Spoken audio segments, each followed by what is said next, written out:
Hello friends, good morning. आणि आता सकाळचे 7 वाजलेले आहेत आणि आता माझा स्वयंपाक सुरूच आहे. 7 वाजेपर्यंत सगळं रेडी होतं आणि पूर्ण कधी कधी होतो, कधी नाही होत.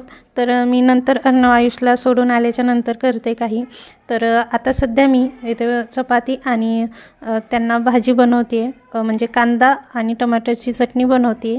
दुसरी भाजी होती पण अर्णव खातो, आयुष नाही खात, त्यामुळे दोघांच्याही आवडीची अशी कांदा आणि टमाटरची चटणी बनवते. आणि त्याच्यानंतर हळदीवालं दूध उकळण्यासाठी ठेवलेलं आहे. ते छान उकळून घेते, म्हणजे अर्णव आणि आयुष उठेपर्यंत थंड होतं. आणि त्याच्यानंतर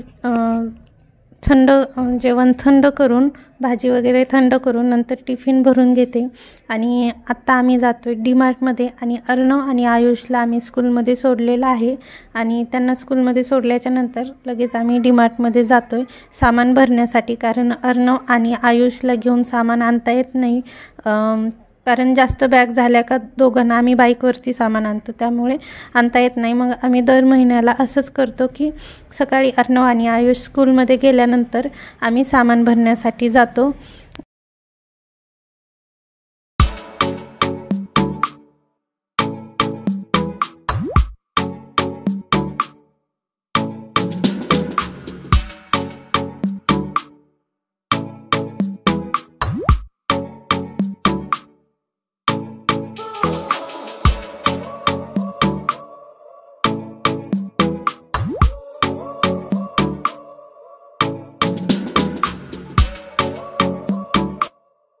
तर फ्रेंड्स, डीमार्टमधनं घरी आलो आहे आणि माझं मोबाईल पर्समध्येच होतं, त्यामुळे दुसरी शूटिंग केलेली नाही. तरी पण डीमार्टच्या आतमध्ये गेल्यावर जास्त शूटिंग करू देत नाहीत तिथे कोणी बघितलं तर, आणि त्यामुळे माझी शूटिंग झालेली नाही तिथली. आणि हे मी रॅक छोटंसं असतं ते आणलेलं आहे, ओट्यावरती ठेवण्यासाठी आणले.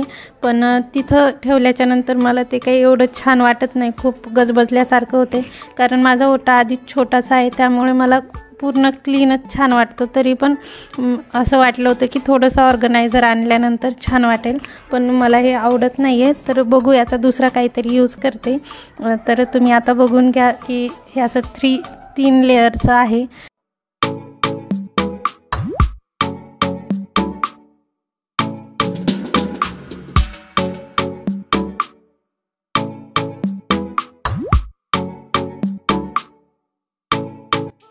आम्ही घरी आल्याच्या नंतर लगेच आयुषला आणण्याचा टाईम झालेला होता. मग लगेच आयुषला आणण्यासाठी गेलो आणि येताना आयुषसाठी शूज घेऊन आलेलो. तर इथे आयुष शूज काढून बघतोय, त्याचे खूप छान खुश आहे मस्त. तर स्कूलचे शूज आणायचे होते, ब्लॅक अँड व्हाईट, तर ते त्याला घेऊन आलेले आहेत.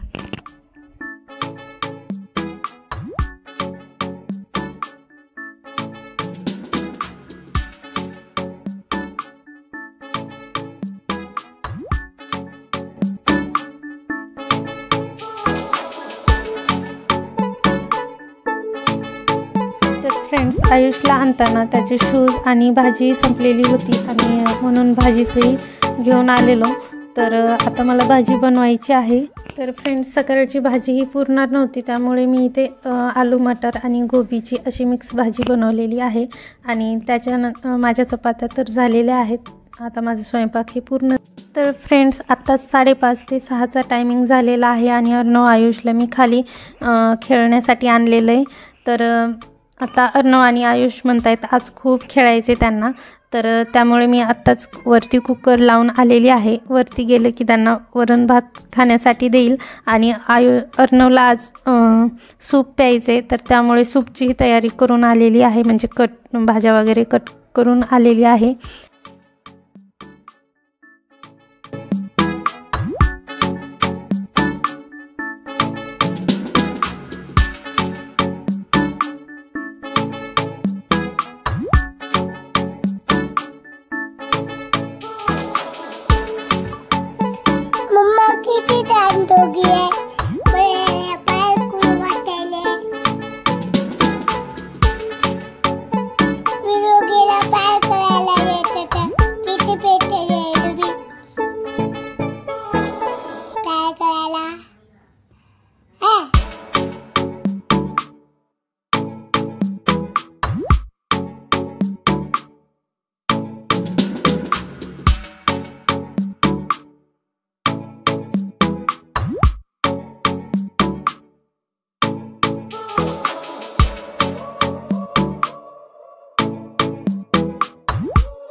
तर फ्रेंड्स 2 तास अर्णव आणि आयुषचं खेळून झाल्याच्या नंतर आम्ही वरती गेलो आहे आणि वरती गेलं की लगेचच मी सूप बनवण्यासाठी घेतलेला आहे आणि त्याच्यानंतर ज्या घरात भाज्या होत्या तेवढ्याच घेतलेल्या आहे।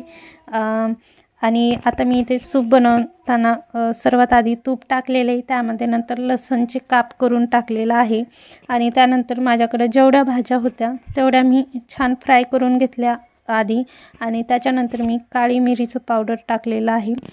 तर आणि मिरचीही टाकलेली आहे, हिरवी मिरची जास्त नाही टाकली कारण मुलं खाणार आहेत त्यामुळे। आणि नंतर त्यात खूप पाणी टाकून घेतलेले आणि छान एक थोडीशी उकळी आल्याच्या नंतर मी त्यात कॉर्नफ्लॉवर टाकून घेतलेला आहे। पण नेहमी मी कॉर्नफ्लॉवर नाही टाकत, मी नाचणीचं पीठही टाकते, ते पण छान लागतं थोडीशी कन्सिस्टन्सी येण्यासाठी। आणि पण आज मी कॉर्नफ्लॉवर टाकते। तर अशा पद्धतीने इथे आपलं सूप सोप्या पद्धतीने रेडी झालेलं आहे आणि आता हे अर्णवला खूप आवडतं अशा पद्धतीने बनवलेलं। तर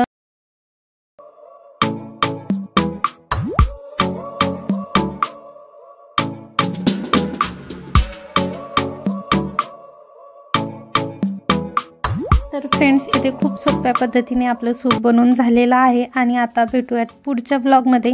तुम्हाला माझे ब्लॉग कसे वाटतात नक्की सांगा आणि छान वाटत असते तर लाईक आणि सबस्क्राईब नक्की करा।